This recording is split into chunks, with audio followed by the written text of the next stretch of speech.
Good morning to those of you that have now started joining. Welcome to this digital insight session. If I can just ask you guys to wait for a couple of seconds, maybe half a minute, and then we'll get started.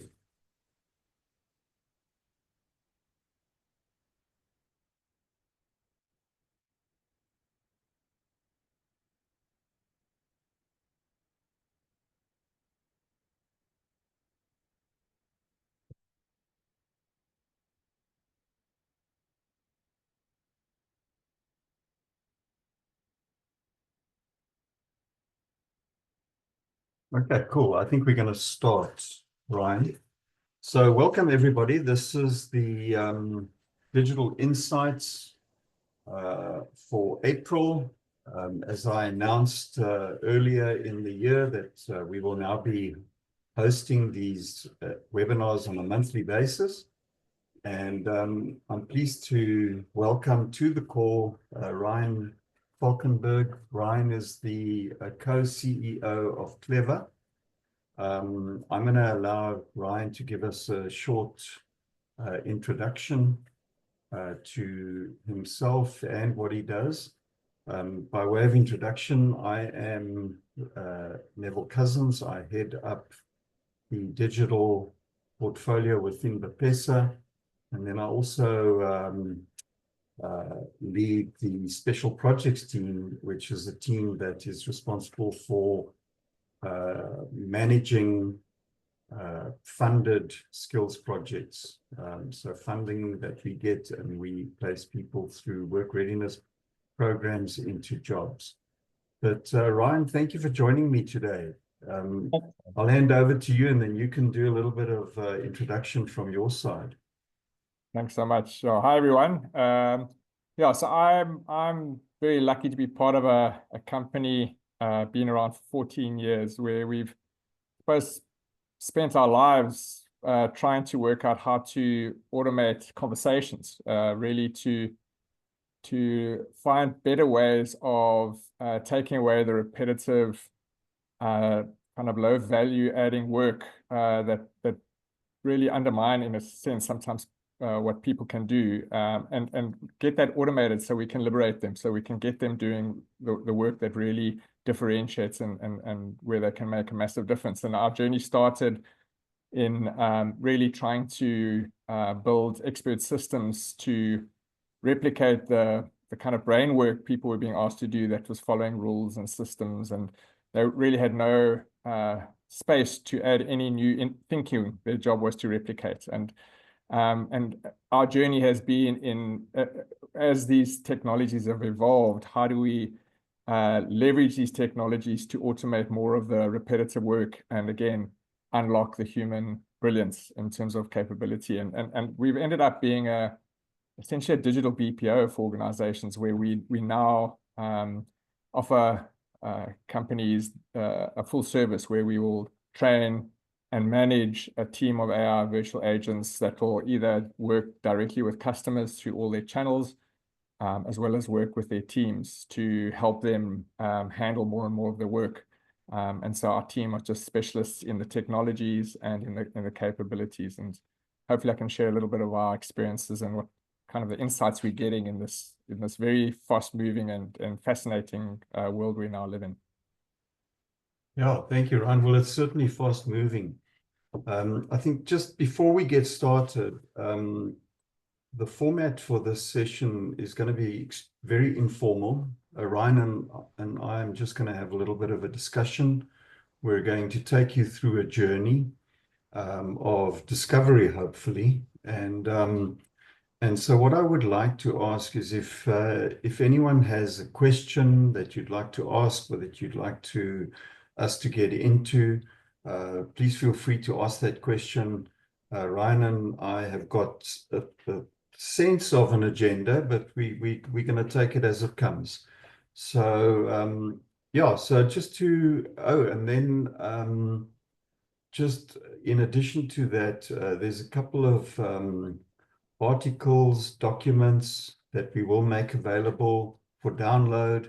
So that'll be available following the call, and I think Natasha will communicate what those links are for the downloads. And so let's get into the discussion. So I think, Ryan, just to get the discussion going, I mean, CLEVVA definitely has gone through what I would probably consider to be three times that you've basically rediscovered yourself. You know, you started off in an era where agent assist was a necessary requirement, and then you'd rediscovered yourself. You went on to the next level, and here we are, where in the world of what I think we could just broadly refer to as the agentic era. You know, all the main technology companies out there have announced their strategies around development of agents. You know, you've got Microsoft, Google, Amazon, all of them have got these very easy, very what seem to be very convenient agent design capabilities. So one would assume that, you know, that agents are freely available, easily deployable. And so where are you coming from? You know, because you've almost betting the farm now on this new agentic environment and delivering into this requirement. Do you want to talk into that?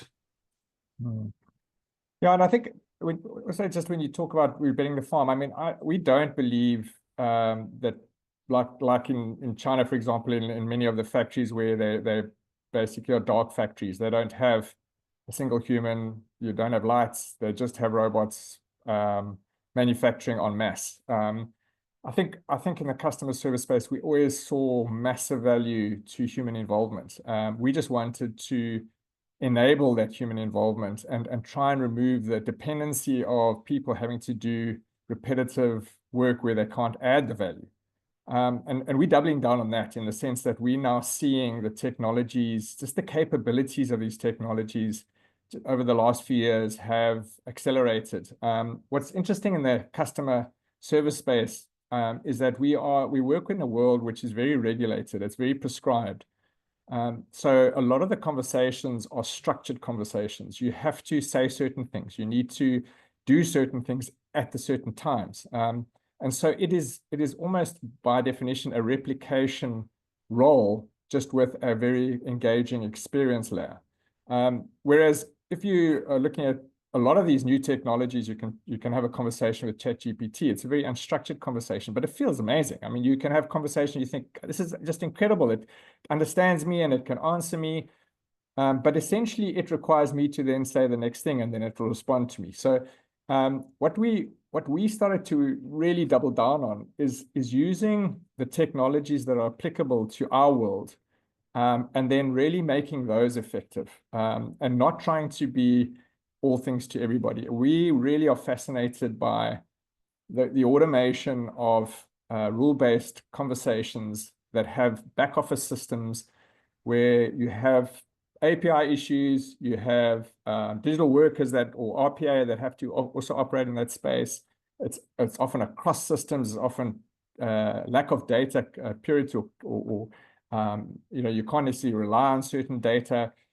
So it's a messy space. And I think when you hear of the stories, the marketing of AI agents, it almost feels like this nirvana that they're just magic. They can work things out. They can just do stuff and self-learn without necessary structure or the messiness of our real world. And I think that's a little bit of a marketing ploy, to be honest.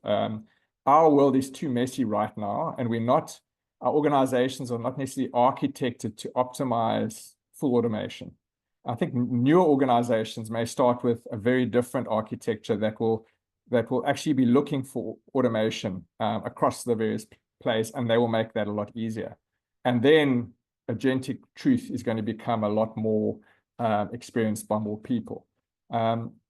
But from our side, our journey has been in the messiness. So we started, say, 14 years ago, really in rule-based decision engines, like expert systems. And It was about how do you apply when certain scenarios or certain rules, what do you do next? Next action based on rules. And it was quite a lot of work having to build these systems. They were kind of hard to integrate with other environments. And yes, they helped. It was performance support technology for agents. It was helpful to make certain decisions, but it wasn't working as seamlessly with people as we were hoping. And then chatbots came along, and what they did essentially is they brought language, digital language to the fore, natural language understanding. And we suddenly realized, hey, we can talk to these digital beings. And what we found, though, was they were horrible to talk to because they were quite limited. We had to train them on every intent, and we always wouldn't have thought of the intent you decided to use or the way you decided to explain things. And they almost were kind of a dumb Google search. And they, in a way, gave AI agents a bad rep because our first experience of it was this massive hype about chatbots, and they were going to now almost offer this digital interface to across channels, etc. And then we found them very, very frustrating. And when we then wanted to go into structure, we found them they were like IVRs, menu-driven, limited. They don't adjust to us. And so it gave us a sense of, in the industry, a sense of assurance that actually we're never going to be replaced because these are very limited. They can only do X. And we still have the majority of the volume, particularly in the voice channels that we can handle. And then just not long ago, 18 months ago, 2 years ago, generative started to really unlock. And what that did was it gave us access to a language understanding that was pre-trained. So we didn't have to explain to our technology, if someone says and rambles on and says this, what was their intent? What are they trying to say? And what was the sentiment that they were translating or giving us? And what was the language they were using? Suddenly we had access to this very sophisticated language translation layer that actually could understand what you were saying and let us know with quite a lot of accuracy exactly what you were saying. And we then were able to start working with this capability, and it was actually transformative. The ability for you to explain yourself and then for us to navigate that conversation became real. And now, just within a couple, 18 months, immediately we started to have the next parts of the wall, which are really, they're called autonomous agents or reasoning capabilities, where it's not just about the conversation or the large language model, it's actually the large action model. It's now, the doing part is now being automated. And it's being automated in a way where the AI agent can plan, can reason, can problem solve, and then can action. And I think when you start seeing all of the big players bring in AI agent capabilities as a given, as part of their core strategy, you got to sit up and take note and know that what they are delivering in the first bounce of the ball will be limited. And you may underestimate what it can do, and you'll see the limited use cases. But what you will start seeing is that we are solving their limitational problems very, very quickly. And the capabilities are going to become more and more integrated and more impressive. And so, I think I'm an optimist. I always think things are going to be quicker than they are. And many people are pessimists. They think it's going to be slower than they are. I mean, if you look at artificial general intelligence, just a little while ago, they were saying 60 years. 60 years is probably a year ago, they were saying 40 years. I was listening to a podcast of somebody who headed up AI in the Biden administration. And he was saying at that time, which is just a year ago, they were factoring in a 2 to 3 year time span on that. Now that is radical. So I guess that's the reality, is that it's like a bit like bankruptcy. You always think it's going to take a long time, and it seems to take a long time and then happens immediately, suddenly. And I feel in our industry, we're in that same space, is that we always almost underestimate the reality of what's coming. And we almost say, they're never going to replace, and then all of a sudden it happens. And my worry for our industry is that we're not moving quick enough to embrace the potential and the capabilities so that by the time this becomes truly real and integrated, we are up and running with it as opposed to caught completely sideswiped. And I believe then there'll be significant pain coming if we haven't embraced and moved quick enough. Okay, sure. Okay. What is it that determines the difference? Because I think, there's always that level of frustration. You mentioned this looks so great. It's easy, let's just implement a little bit of this new technology here. What are the challenges and how are you specifically addressing them, So I'd say the couple of key ones, but the real challenge we had to address was how do we control an AI agent conversation? How do we make sure that what is said, what rules are applied, and what actions are taken are entirely in our control, and that we're not handing over the reins to a self-reasoning, self-learning agent in a world where our jobs in the CX space is to replicate in a consistent, compliant way, to make sure every conversation is done correctly in an optimized fashion with evidence. And I suppose that has been the biggest challenge in the space. Is the fact is we could all use OpenAI, we could all use the capabilities out there. Why are so few doing it? It's because we can't control it. We don't know what it's going to say next or what answer it's going to give, where it's going to go. And so we can't deploy that. What we then had to focus in is to say, what do we build? What underlying architecture or what we call conversational orchestrator do we build that can control what this agent says and does? And what we then had to, in our minds, totally reimagine was we have come from a process-centered world where we think in process flows, we think in decision trees. And we've really given humans the ability to take a decision tree and then apply it in a multidimensional conversation. What we realize when we automate is that doesn't work. You cannot automate off decision trees or dialogue flows because a customer simply doesn't follow a script. They don't follow a decision tree flow. You might ask them a question, Neville, what is your age? You might come back immediately and say, why are you asking that? Now, in my decision tree, I would have had options of age. Now, what do? This thing crashes. So it becomes very challenging when you're trying to automate based on a set of rules and structures when customers are unstructured.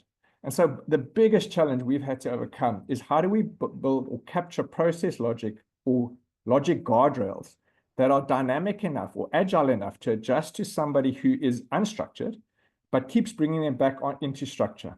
So that I could have answered your question about age, referencing some policy or procedure linked to why I have to ask that. And then I could bring you back on and say, just coming back to your age, are you comfortable now? Can we proceed? And I'm back on the guardrails.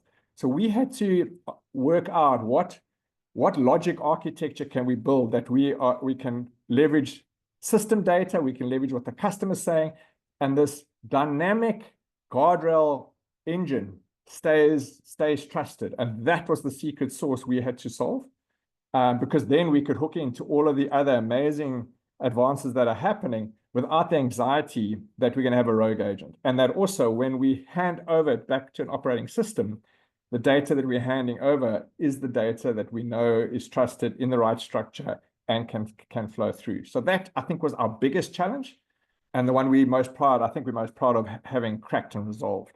I think the other challenge in implementing is just access to systems, because you can have a virtual agent or AI agent that is capable of having conversations and working with back office systems, but if the back office systems aren't available, it's then hamstrung. It needs the action done by someone else, and therefore what we are having to look at is how do you start in a world where, let's say, system access is limited? How do you already start working with AI agents? And what we found is put them as your conversational IVR, is get them in the front saying hi and be able to understand what it is you said and be able to clarify what is it you said and then work out, okay, given this, I can hand you to this person with context. And then that agent's role is simply to stop all of the general queries coming in, and then to gather intel and data so that you can get huge insights into what actually people are asking for. And then the second part is to help agents navigate these conversations without them being trained. So actually get the AI agent side by side with the human and being their GPS through these conversations, and then using their hands on the system to do the system work. And then as soon as the APIs arrive, is then hand the entire conversation across to the AI agent. So we are starting to work out more sort of pragmatic ways of making this work, as opposed to it's an either or. It's never an either or. It's a journey. It's a process of adoption. And our feeling is you have to, you really need to start. You need to get going so that you start understanding it and doing the areas that are where currently your truth sits, often in non-integrated. Get AI agents getting insights for you and doing the basics, and then help all of your agents, because in a sense, you're training your AI agent off them and making sure that it's right. And then as soon as the APIs arrive, you can hand fully over to the AI agent and it can do the entire conversation, which means the calls that come back to your human agents are the ones where they really need to take it. There's a real complaint, real emotion, real empathy needed, etc. And I think that's pretty cool. Yeah, no, that's amazing. And we'll get to that discussion in a second when we start talking about the impact that this is going to have on the human agents in the call center. But what I want to check, I mean, I'm assuming that when you talk about these AI agents, there's use cases for chat, there's use cases for messaging, and there's use cases for the voice interface, and their benefits and advantages of both. And I'm assuming in your environment, that's very easy to flip between one or the other, or a combination of both, depending on the use case. Yeah, so for us, the text-based conversations through WhatsApp, through chat, etc., were the starting point for everyone. It's the easiest place to start, and the reason is that customers are when they type are more forgiving of a structured conversation. So that's why you can get away a little bit with more of a decision predetermined option type thing, because people somehow allow for that. Where they get irritated actually is if it's in a chat interface when they're asking an open question and it's just not getting them and it's not working. And we find voice is where the emperor has no clothes. If you have designed your AI agent for WhatsApp using decision tree structure and you try to use that for voice, you did immediately at conflict. So what we are doing is we are architecting for all. We're saying this has to be voice ready, and therefore by definition it will be text ready. Almost that's the easier option. But voice has been the one that we're leaning into, and the reason is because you want to be able to do it all in a consistent, compliant way, and therefore you want to architect for the most complex capability, and it then can deploy down. And so voice is really where we're leaning into. It's also where the volume sits.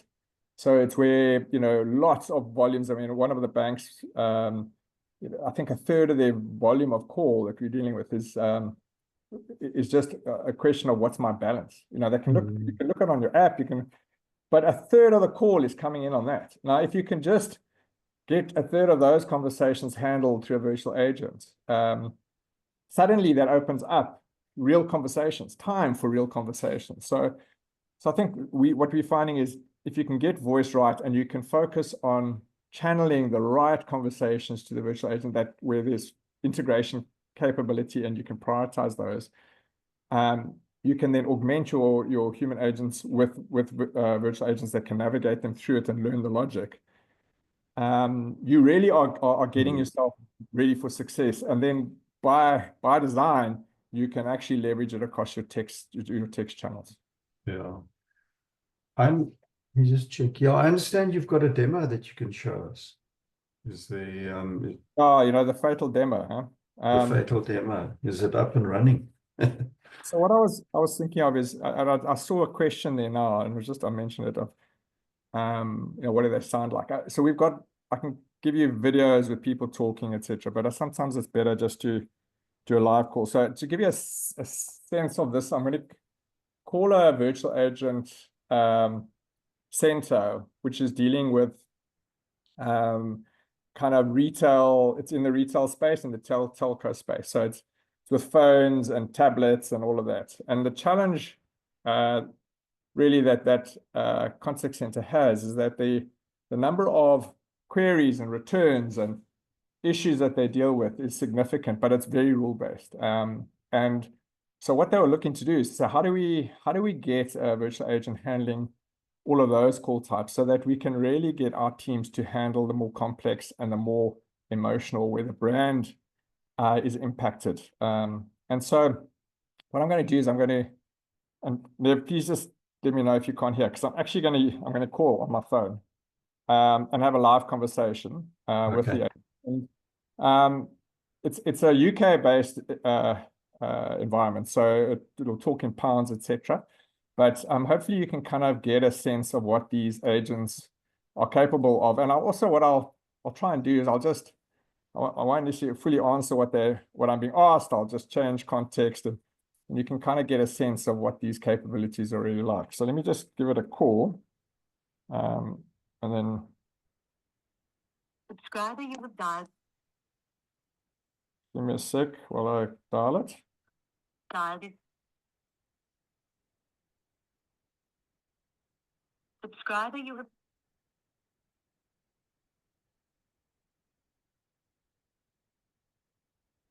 not available at present. Just give me a sec here. I'm just getting the UK number. Subscriber you have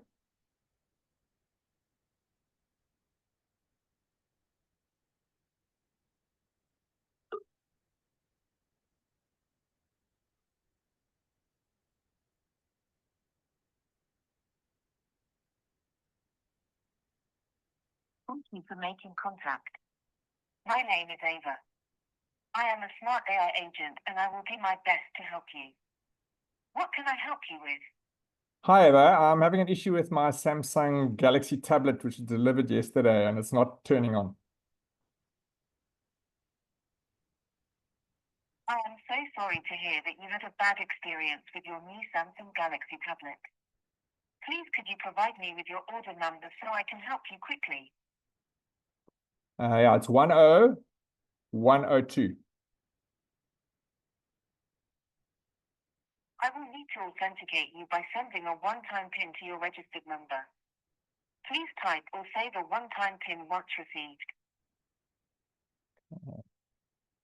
Okay, there it is. It's 1332.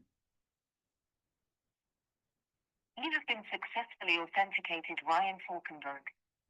Did you plug the Samsung Galaxy tablet that was delivered yesterday into a power source using the original charger and cable and charge it for at least 30 minutes? Yes, I charged it overnight, but it still won't turn on. Okay. There must be a problem with the device. We do apologize for this and will do our best to resolve this situation for you. Since you made the purchase within 7 days, you are eligible for an exchange or a full refund. What would you like to do? If I exchange it, can you collect the old one and deliver the new one? Yes, if you exchange it, we will arrange collection of the faulty device and delivery of the replacement at a time and place most convenient to you. What would you like to do? Can I exchange it for the latest Apple iPad? Yes, Ryan. You are able to exchange it for the latest Apple iPad, which is the iPad Pro M4. Let me check stock availability for you. Please be patient. The system is a bit slow today. Apologies. Okay, I can see stock is available, but limited on the 13-inch model. An 11-inch model is also available and has plenty of stock. The Samsung Galaxy Tab S10 Plus you are looking to exchange is 12.4 inches. Which iPad model are you interested in ordering? What's the price difference between the two? You are currently paying £74.93 each month for the Samsung Galaxy Tab S10 Plus. If you choose the 11-inch model iPad Pro M3, you will pay £4.30 less each month. If you choose the 13-inch model, you will need to pay an additional £12.55 each month for the 12-month finance term. Which iPad model are you interested in ordering? I think I'll go with the bigger one. Great choice. To confirm the order to replace your faulty Samsung Galaxy Tab S10 Plus with a new iPad Pro M3 13-inch model, which you will be charged an additional £12.55 each month for the 12-month finance term, I have sent you a one-time PIN to your registered number. Please type or save a one-time PIN once received. It's 6328. Thank you. I have successfully secured an iPad Pro M3 13-inch model for you, which can be delivered anytime tomorrow. Your order reference number is 19283 and has been sent to you via WhatsApp. Would it be convenient to use your home address, which we have as 23 Acacia Avenue, SW1A, 1BB, London, as the collection and delivery address at a time that suits you best? No, that won't work. I'll be in the office during the day. Can you deliver it at my office, say around 12 o'clock? Please give the address where you would like us to meet you at 12 p.m. The address is 62 Queen Street Place in central London. Thanks for confirming your address and the delivery time, which I understand to be 62 Queen Street Place, City of London. One of my colleagues will meet you tomorrow at 12 p.m. to collect your faulty Samsung Galaxy Tab S10 Plus and to deliver your replacement iPad Pro M3 13-inch model. I have sent you a WhatsApp with these details. Please confirm you have received this message and that the address and time are correct. Yep, all good. Thanks very much. Thank you, Ryan. Please remember you can simply respond on WhatsApp if you want to change the address, meeting time, or have any other questions. Can I help you with anything else? No, thanks. I'm all sorted. Do you have a minute to stay on the line to please give feedback on this call, which we will use to improve future experiences? Sure, no problem. How would you rate this customer experience on a scale of 1 to 10? 1 being terrible and 10 being perfect. I'd give you 10 out of 10. It's a great job. That is great to hear. Do you have any suggestions on how we could improve? No, you were excellent. Thanks very much. Thank you for your wonderful feedback. Have a great day further. Goodbye.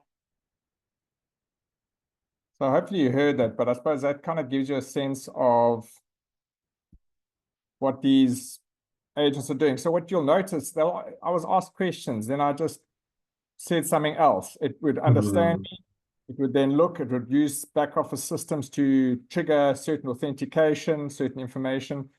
So that's the challenge with these, is you can't have that conversation with a decision tree because Yes. it will break immediately. But you also can't have that with ChatGPT because it's not going to follow your processes, it's not going to stick to your rules, it's not going to track everything for you so that you have audit trails, it's not going to give you the trusted handoffs to the operating system. So it's this blend of control with the flexibility that we're getting with language understanding that we are feeling has real application in this industry, and also can give a customer, you know, I so recall one of our airline companies that we engaged with, you know, during there were big shutdowns in Europe, and I remember the head of the contact center saying they were dealing with sort of an hour-and-a-half chat delays with just to get to a live chat agent, an hour and a half, because everyone's flights were cancelled and everyone needed it.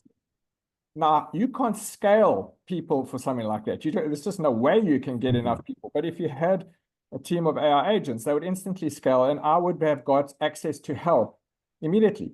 And so that fundamentally transforms what you can do in terms of offering customers the access to the help they need real time. And then it's not just informational help, it's actioning, it's getting stuff done help. And I think that's where we're seeing these type of services really coming to the fore. Yeah. And it sounded to me like there's definitely a requirement for a much broader look at integration. So this is not just about the understanding of, you know, that conversation that you were talking about.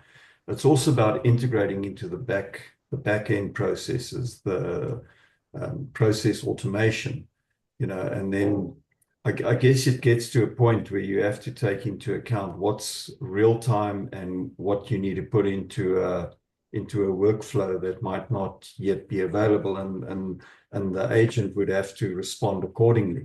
You know, like I'll get back to you or things like that. If it's not initially, you know, immediately available information. So there's a lot more to consider than just the front end interface. Yeah, and I think that's where the approach, a pragmatic approach, comes in, is to say, start with a front office agent that is doing your triaging and understanding the conversation, but handing, let's say, 100% of the calls to your human agent workforce, and then start building your virtual agent logic so that it's navigating all of your human agents through the conversations like that. It's like dynamic scripting, giving it exactly what to say, what to do based on what the person did and said. And what the human agent then is doing is making sure the right systems are accessed, and then giving that information to the virtual agent, who then will determine where to go next. So it's this collaboration that you then start forming. And then as soon as those integrations are real, or available, you then just automate that, and then the virtual agent completely takes over. So it is a migration. It's not a sense of it's an either or. You can actually build your virtual agent team to be fully augmenting your human agent team as the first play, and perfect the accuracy of those conversations until you get an RPA or API access that now allows for the virtual agent not to need human hands to get into the different systems. So I think that's where you have to be not an either or, but it's really powerful to spend, let's say, a year or so getting the virtual agents working with human agents and perfecting the conversational accuracies, because then when you are automating, it's trusted. You're not worrying about, is it following the right logic architectures? It's you've already almost had training wheels on these virtual agents for a period, and you're absolutely confident in the accuracy. I see Greg has put a comment in the chat, and I think that sort of leads me on to my next question. Where is it? What is that current line between the automated agent or the AI agent and the handover to a live agent? You know, what is that? You know, what's possible? Because I'm assuming that line is going to be moving more to where AI agents will eventually just start doing more and more of even some of the more complex calls. So what does that currently look like? Currently, anything that is rule-based, you can be automating. So if your agents are currently following scripts, it's really a prescribed call flow, then we can automate that, because the logic's known. It's just the dimensionality of context we've got to get right, but you can automate that. I think where there's kind of quite complex nuance, where there's maybe even advisory or regulatory rules that you can't automate, you can certainly keep that in the human domain, and particularly in the EQ side. I mean, I know that they are building capabilities for counseling services with AI agents that are really helping people with real-time counseling. So the empathy and the concerns they're getting there, you know. And so it's one of those. It is quite. The more I've been exposed, the more, in a way, unsettled I even get. Just in terms of the capabilities. I mean, if you're talking about AGI in the next, let's say, 5 years, that is the equivalent of human intelligence, the ability to essentially learn are based on your past performance, do problem solving. I mean, that's radical. And so I think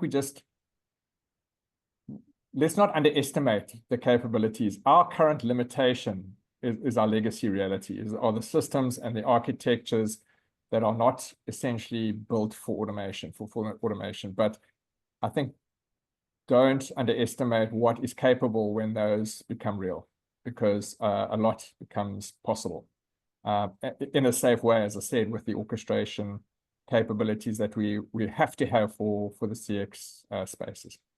Yeah.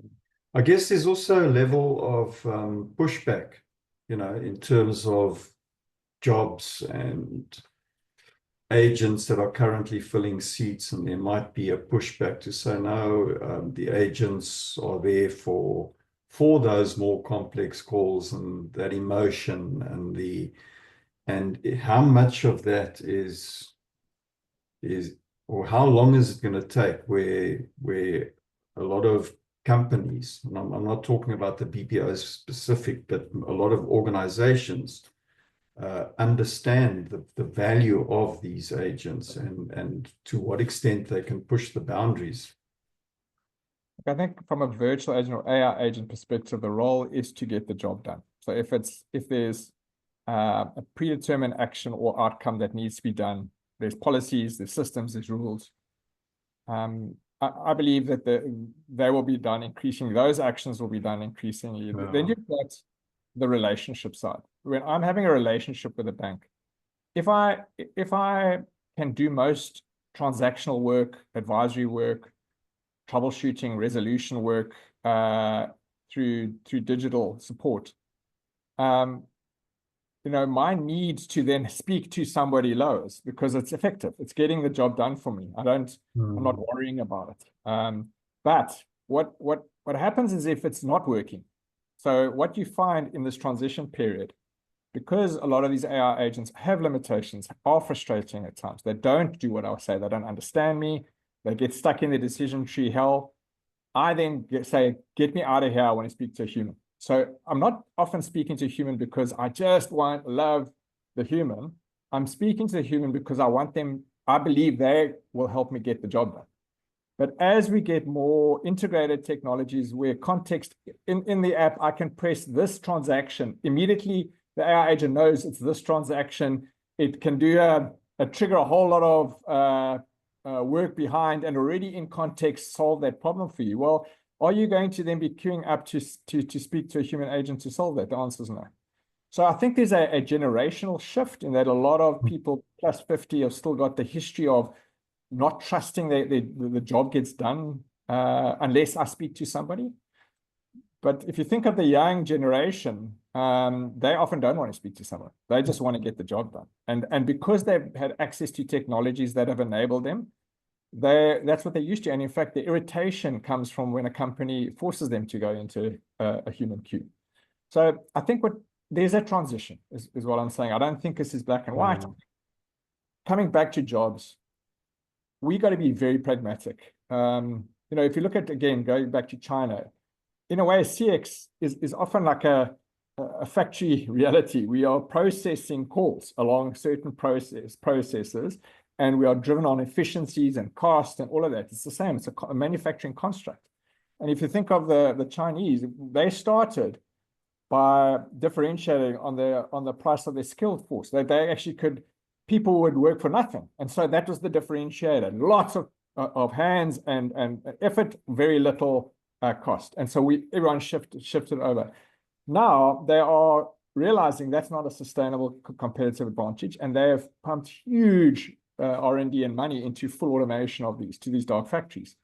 And suddenly, if you are believing our cheap resources are going to be a long-term differentiator in a factory work construct, when you've got Optimus coming from Elon and you've got a whole lot of these robotic truths that are able to understand, problem solve, etc., and engage more and more human-like, I think it's a short-term strategy that's going to end in pain. We've got to double down on focusing on enabling our people in South Africa with relevant education and skill sets that are going to make them valuable, and not hold on to something that is ultimately not going to be there for you. Because then it's just, I think we're just fooling ourselves. So for me, there's the opportunity to say, okay, this is real. How do we heavily lean into this? How do we get enough people who are going to be actually focusing on understanding data science, understanding conversational automation, understanding solution architecture, integration, Scrum, Scrum of Scrums, all of the skill sets that we need, AI capabilities of understanding language translations. Those are the skills that we should be leaning in heavily into this in this industry, so that we could actually have a BPO that's, we are not necessarily managing human capabilities as much as we're managing digital capabilities. And we also need the managers who are overseeing it. We need the people tracking and optimizing and retraining. And it's the same concept. It's just that you might have smaller teams with higher capability of scale, even more pressure, but more high-end skill sets. And for me, I think South Africa should be saying, let's lean into that. The other part, interestingly enough, is we just happen to have people in our country, I believe, I'm very biased, but who have got incredible EQ, who are socially intelligent. Well, that for me is going to be a high-paying skill, because when I want to speak to a human, I don't want to speak to a human robot who has no empathy. When I call in to say I've just had an accident, and the first thing they say is, what's your ID number? As opposed to a South African who says, are you okay? Is everything all right? Are you injured? I want to speak to a person who has massive humanity, empathy, who actually is a psychologist of conversations. I believe we pay more for those calls. And we have people in abundance with those skill sets. They don't even have to learn them at school. They learn them in life. So I don't know if we should be fearing the implosion as opposed to going, let's be pragmatic and leaning into our strengths, as opposed to what I believe are sometimes our weaknesses. You've referred to the future of BPO lying in smart digital first service ecosystems.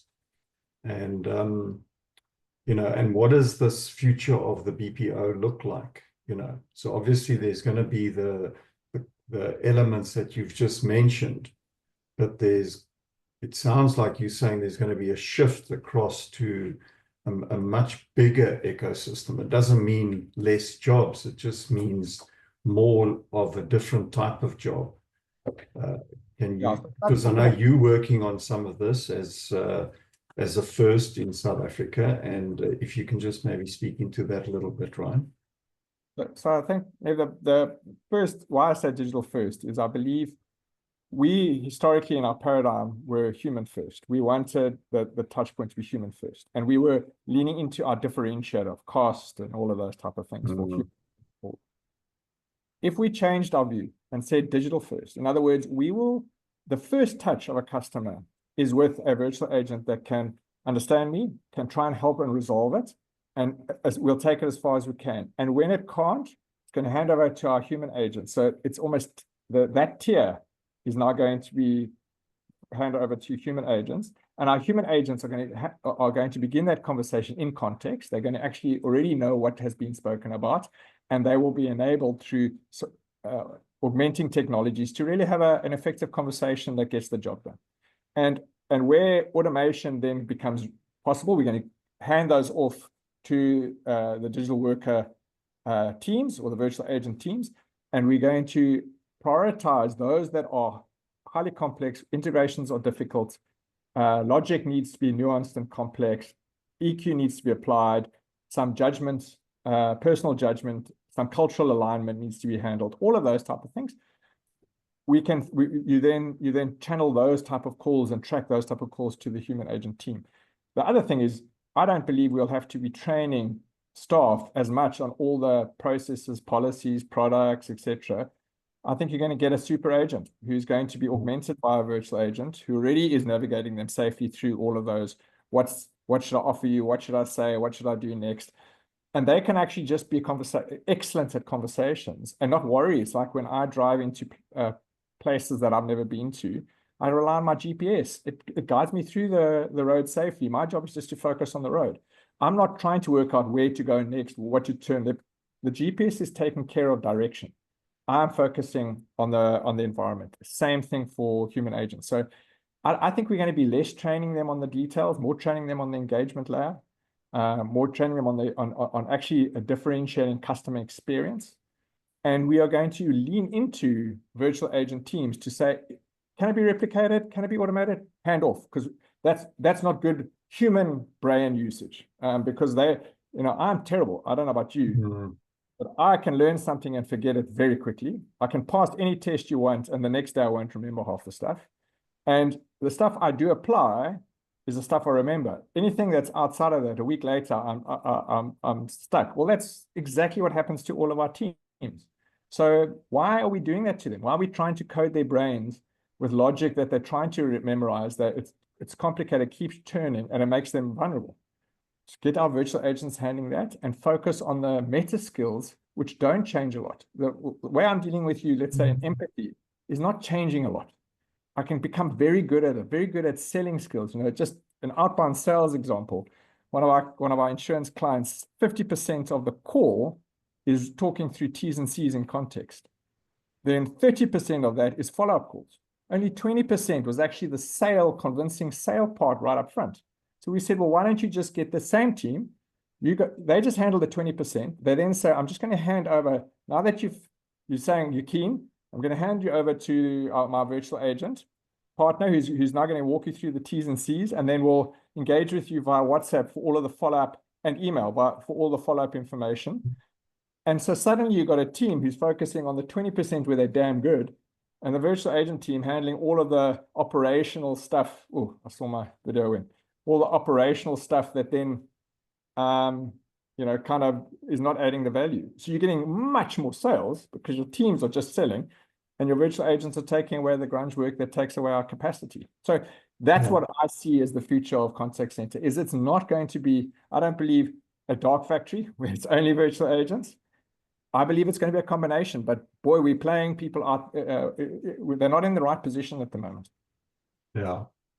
So next question, moving on to any company out there that's looking to do this, why should they consider, what is the benefits of considering a BPO that is focused specifically on developing digital agents? That's a great question. There is nothing more seductive than a click and drag technology or platform, and every captive environment, there are teams who believe that they've got all they need to make this work. It's the same as essentially outsourcing calls to, what's the barrier of entry for a customer to employ their own teams and process their own calls? Well, it becomes complex, and it's not as simple as you think. So I think what has happened with the digital side is exactly that, is that the teams thought, no, we'll do the chatbot because it's click and drag. The system is brilliant. It does it all. And then suddenly they start trying to do voice, and they start trying to do the analytics, and they start trying to understand with sentiment and with change of context and next minute they're going, this is a specialization. This is not just, I get a couple of BAs or guys who are interested in machine learning or Python just to start doing this. This needs proper skill set. This needs deep knowledge to get this right at scale in a trusted way. So for us, anyone can try this.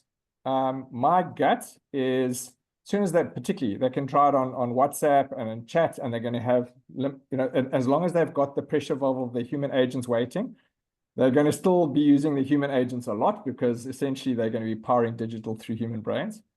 But if they really want to go proper automation, they're going to have to lean into specialist partners. And and maybe we're not as bright as the others, but let me tell you, we have realized how complex this is. It's not for sissies. It takes a lot of capability, blended teams, methodologies, history. So we believe companies ultimately will try it, and eventually they'll outsource it, because it's more complicated than everyone makes out. But when you get it right, the impact is massive. Yeah. Would I be correct in saying that reporting on these environments is also a challenge? because I mean you're actually moving into a new environment, and everybody, I think we've spent so much time reporting on agent-based contact center reporting. I reckon the reporting in these environments becomes as important, and the real-time management of those environments. Like you don't think, well, okay, now I've got a digital agent, I don't have to manage them, right? If I've got some people in the contact center, I've got to look after them. I've got to make sure they're not running away, and they're on the phone when they need to be on the phone, etc. And there's this thing about agent adherence and performance adherence and things like that. But I reckon in these digital world, it doesn't go away. It's still a requirement. No question. So I think, like, the first part, why we have to do so much reporting on agent performance and tracking, is because each one has their own brain and their own kind of computer system, and we are unsighted. It's a black box. So we don't know what they're going to say next, where they're going to go next, what do they do next. So each little black box, 1,000 agents, we have got 1,000 areas of potential risk, because either each one's going to do it differently. And so there's a massive focus of trying to normalize and standardize those conversations. Very hard. When you're dealing with virtual agents, you can actually have a single brain that's handling thousands of conversations across multiple channels. And so your ability to normalize and standardize is by design. As I said, as long as you've got that logic orchestration layer that you can control. And that's been a great challenge with the AI agents in the space, is this black box stuff as well. You don't know what they're doing and why, and what made them say that. You've got no clue. Whereas if you've got a logic orchestration layer, you know why they said it, because the rule said so, and it's tracked. It applied this rule based on this context. And so what we can now do is get really granular insight into every conversation that's going on and the guardrails that were followed in order to handle that conversation. You can now get that data into environments where you can do process intelligence work, and you can start understanding where are the flows of your conversations.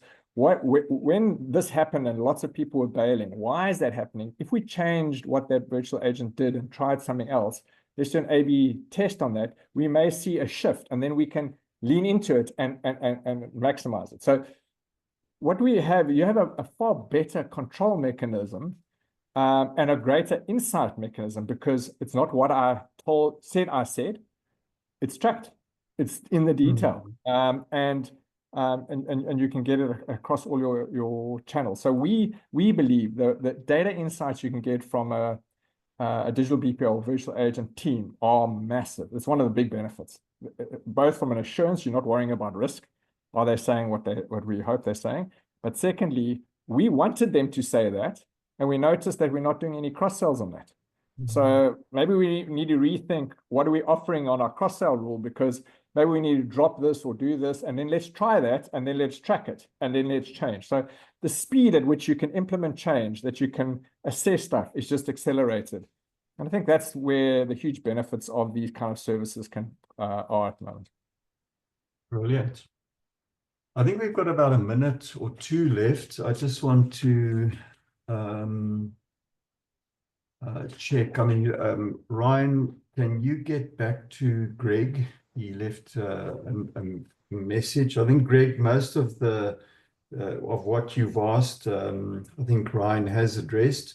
Ryan is based here in South Africa with his team, and they are delivering services, I think, into the UK currently, Ryan, and looking to move into the US as well, I believe. Yeah. So we want to behave like any of the BPO organizations in offering services to customers globally, and leveraging South African capabilities. Yeah, and most of your client base is started in South Africa and is in South Africa. And okay. Ryan, I would like to thank you. Thank you for that most insightful and engaging discussion. I found it very useful. It's always nice to just sit down and get back to basics and just to talk about these things. I think the thing that stood out for me is that the impact on jobs is very real and is going to have a massive impact. But then I also believe, personally, I believe that this doesn't mean less jobs. I believe that this means more jobs. It's just the shift in the level of skill and the level of training that we need, that we are challenged by in this time, that we've got to embrace what the technology has to offer, and then the benefits that technology has to offer. I think everyone that accesses AI can become better just by nature of them accessing AI. It's that foundational training and skill development that is going to be very, very important. And then just that agents need to step into those soft skills that they are inherent to them, and that emotional intelligence that they bring to the conversation is going to be extremely important. So thank you, Ryan. Any closing remarks from your side? I think it's exciting, but it's important that as an industry we take this seriously, and we really don't see it as a threat, because if we see it as a threat, it's going to be a threat. That we say, how do we be proactive about embracing this as an advantage for us? And where are our competitive advantages to lean into this? And I believe they are. But it's time now to take this very seriously, because the pace at which this is changing is significant. Okay, very good. Thank you, Ryan. Thank you, everybody, for joining. Please look out for those links to the downloads that are available, and we'll talk soon. In fact, we'll have another one next month, and we'll meet you all back here again. Thank you. Thanks, Dave.